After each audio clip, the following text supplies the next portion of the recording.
Doom is one of the most popular first-person shooters of all time. While it didn't invent the genre, it definitely brought it to the forefront of gaming. But it's been a very long time since we've seen anything from the Doom franchise. And while Doom 3 was a pretty good game, it wasn't quite the same as the classic games that made the series famous. But there's a brand new Doom for the new generation of consoles. And the thing is though, is this the demon-slaying experience we've all been waiting for? Or should this game just be sent back to the depths of hell?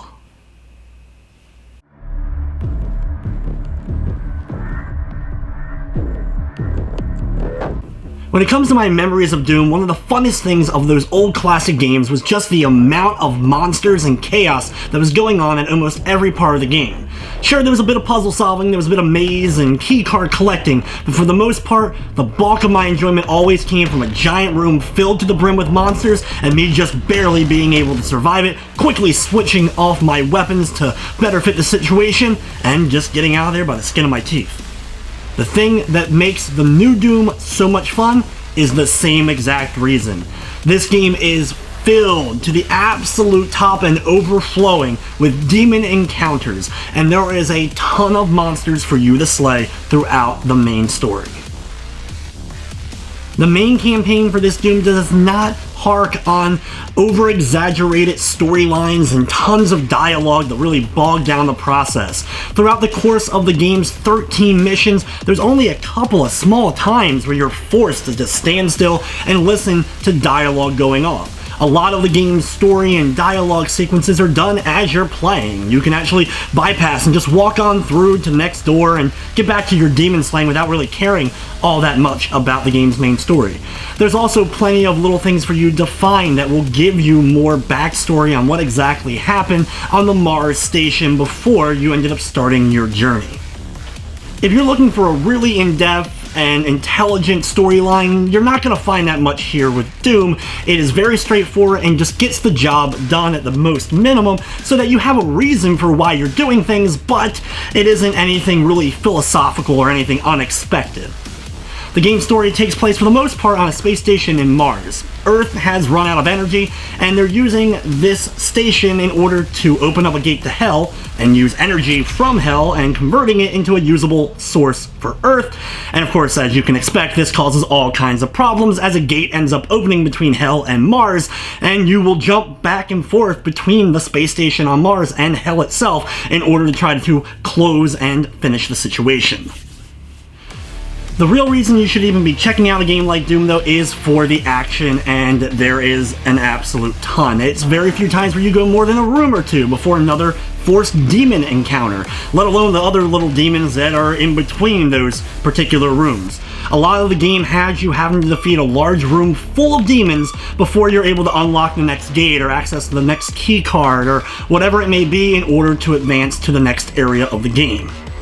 The demons start off rather basic, but soon you'll be seeing some favorites from the original Doom games, and almost all of the original Doom-like creatures do make an appearance. Now, a lot of these have been reimagined with modern aesthetics, but at the same time, you can instantly recognize at least most of them. A few of which I was like, I'm not too sure about this design, like the Baron of Hell, or the Hell Knight, but there was a few like Pinky, as well as the Cacodemon, that definitely put a smile on my face. In order to blast your way, though, through these demon encounters, you're going to have to use a variety of different weapons, and the game does feature a good amount of weapons to choose from, a lot of which are from the original classic Doom games. You'll have an infinite pistol that you can use at all times. You don't have to really worry about ammo with that, but if you've lost all the ammo on the rest of your guns, you're probably screwed anyway in most of these encounters, so that gun doesn't really come all that in handy. But when you make it up to the combat shotgun, or the super shotgun, also the double barrel shotgun, just like the original Doom 2, you'll have no problem blasting your way through most situations. But there's also the chain gun, the plasma rifle, and you also have the BFG in the game, which is reserved more as a super special gun that has its own special ammo outside of the plasma rifle. Though, just like the BFG used to be able to do, you have the Gauss rifle, which uses the same ammo as the plasma, but can do a charged up special shot that basically works like the old school BFG from the classic Doom games, and now the BFG is even more powerful than in those old games. You'll also have rocket launchers and different types of grenades to help you destroy these demons as well. One of the new additions, and a little bit of a controversial one, was the inclusion of instant kill moves. At any point when you've weakened an enemy, and only once you have weakened an enemy, you can run up to them in order to punch them, and you'll do a very gruesome attack, ripping off limbs and smacking them over the head with it, or cutting their throats, or various different things depending upon which demon you're doing these moves to, and by doing so, you'll actually be rewarded with some extra health as well as some extra items. These can only be done once again when an enemy is weakened, and yes, they do get a bit repetitive the more and more you do them, and I wish actually there was a bit more gore and blood to them, especially after you've seen them all for the first time. You're kind of hoping for a little bit more with some of the ones, especially against the bigger demons, but overall they are at least somewhat enjoyable, and they're super fast, so you're not getting the whole gameplay frozen while you're doing this big elaborate death move. Also, to give you some bonus items, especially when it comes to ammo, you can get the chainsaw and fuel for the chainsaw. The different enemies all take a different amount of fuel in order to chainsaw your way through them, but when you destroy an enemy with a chainsaw, they drop a huge amount of ammo for all the various guns. So in a tight situation, you're low on ammo, bust out that chainsaw, knock an enemy down with it, and you should have plenty of ammo to fight the rest of the enemies. Like the original Dooms, there are a couple of different difficulties for you to tackle, and they do make a huge difference when it comes to the battles in the game. If you're playing on the easy difficulty, you're going to probably have no problem getting through most of these encounters. But as soon as you start bumping up, the enemies do a lot more damage. And if you want the toughest challenge, of course, pop that thing onto the Ultraviolence Nightmare setting, and you're going to be dying in 1 or 2 hits from most of the enemies throughout the game, making each encounter very difficult, and with the fast-paced action, you're going to be sweating bullets until the last enemy ends up dropping. If you were expecting this game to be a cakewalk just because it's a more modern game, you're not going to get that here with Doom, especially if you bump up that difficulty. While there isn't a ton of it, outside of the battles, there's some platforming and exploration for you to tackle. There was a few times in the game where I had to look around for a bit, try some extra jumping, and try to look for every nook and cranny in order to find out where I had to go to next. Sometimes a door opened on the opposite side of the area that I didn't notice after defeating enemies, and that's where I ended up having to go. Now, there is a waypoint marker in the game, but honestly, it isn't always the best. Sometimes it's just going to point you in a general direction, you're still going to have to figure out how to get there, or other times it'll show you where you end up needing to be in the end, but doesn't show you that, oh, you actually need a key card or a skull in order to open up the door, and you actually have to travel somewhere completely opposite in order to find it. The platforming in the game also, especially once you get the boost boots, is actually pretty enjoyable. That double jump ability that you end up getting makes platforming even funner and actually adds to the enjoyment of the combat. Double jumping over certain enemies or away from other enemies in order to fire while in midair using some of these double jumps is actually pretty fun. Another thing back, just like classic Dooms, is secrets. There are a lot of secret areas in every single one of the level for you to find. In addition, there's also collectibles for you to find, various Space Marine dolls, as well as data logs to give you more backstory on some of the stuff that's going on in the game. There's a good amount for you to find, and there's a lot of these secrets, and they are everywhere. So if you really want to find them without a guide, you're going to be looking at every single inch of every single room, hoping that you're able to locate a secret. The best of the collectibles and secrets that you can find in the game, though, is the classic throwback levels to the original Doom games. You'll play these original Doom maps with the modern graphics. If you're familiar with Wolfenstein, The New Order, or Old Blood, it's similar to those games, how they allowed you to have like kind of the modern game graphics, but in these classic worlds, and that's what you're getting here with these classic Doom maps.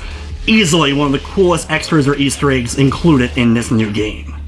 To aid you in your battle, though, against the Demon Horde, each of the weapons can get modifications, and you'll have to find these little robots throughout in order to unlock the modifications. All the main guns have 2 modifications, and you can only have 1 equipped at a given time, so you'll have to pick and choose which ones you like better, but there are some really good things located with these mods. You can also upgrade the mods, adding points that you end up earning from completing battles and finding secrets to these guns, and that will help you even greater, like reload times for these special abilities. But as far as regular reloading goes, this game doesn't have it. You'll be able to blast through an entire set of your ammo without ever having to reload, so it really feels like those old school Doom shooting moments. You'll also have upgrades that you can get for your characters, such as health, armor, as well as increasing the amount of ammo. There's also another type of power-up that you'll find and locate throughout the various different levels that will give you other special abilities, such as different locations on the map being revealed or your compass shaking when you end up getting close to a secret.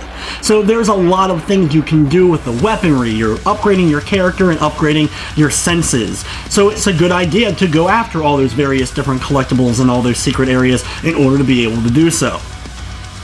The single-player campaign took me about 8 hours to complete, but I didn't find all the secrets or collectibles on my first time through.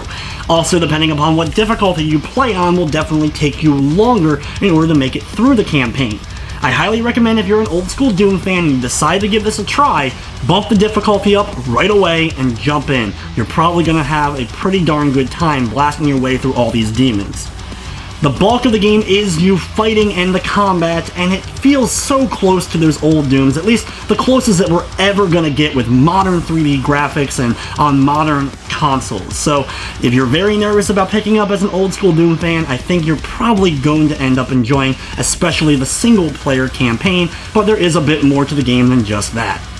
I was definitely skeptical before jumping onto the online multiplayer, and I wasn't really blown away by any means. There's a lot of your typical standard multiplayer modern modes for you to jump into, like your team deathmatch or capture the flag. There's also Warpath, which has movable spots that you'll have to end up guarding depending upon what team you're on. There's also elimination and a couple of other modes for you to play through. Before you start a matchup though, you'll pick a loadout for you to go into. You'll have a main gun, a secondary gun, as well as a throwable item like the grenades or pulse grenades or something like that. You unlock more different guns to use though as you level up. The game uses a pretty standard multiplayer online level up system. The more experience and kills you get, the higher level you'll end up being, and thus the more you end up unlocking.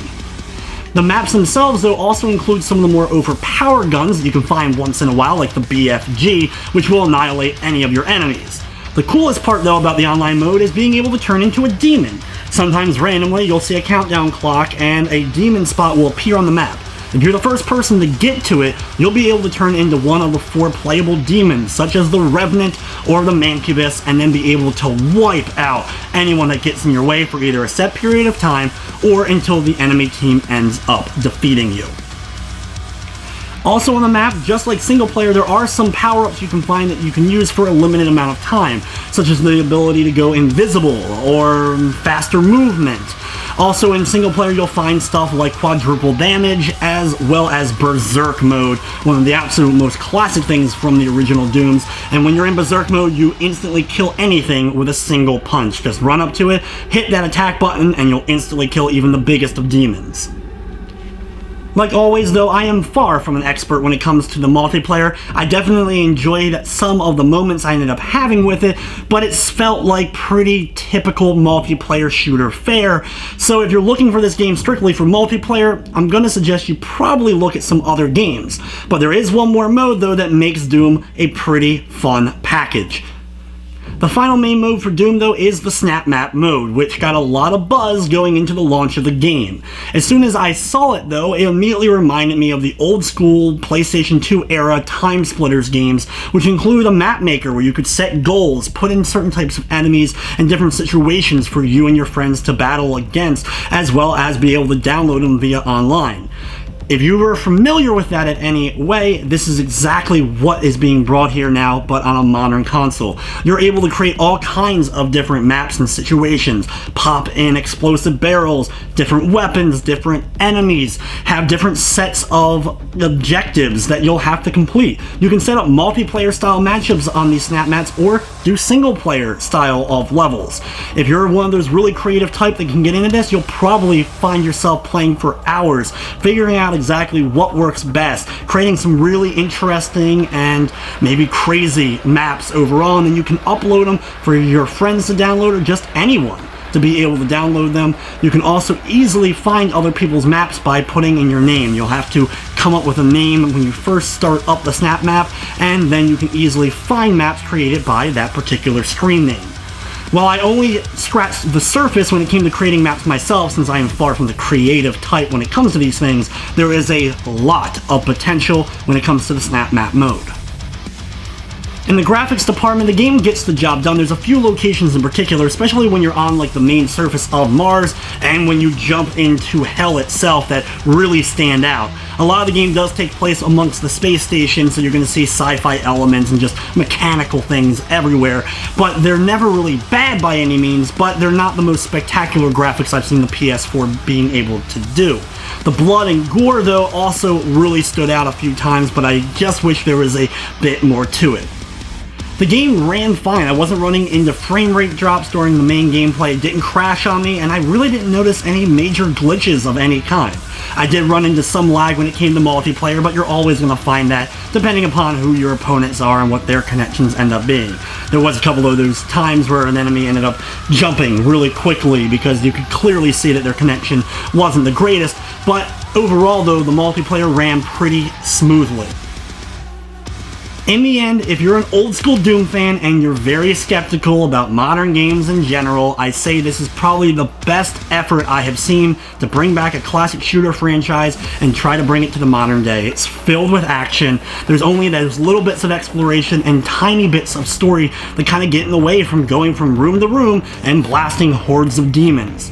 If you're not going to be able to get into those whole things of running into a room, having to kill every single thing before you're able to advance, you're not going to enjoy Doom whatsoever, because that is the main focal point of the gameplay.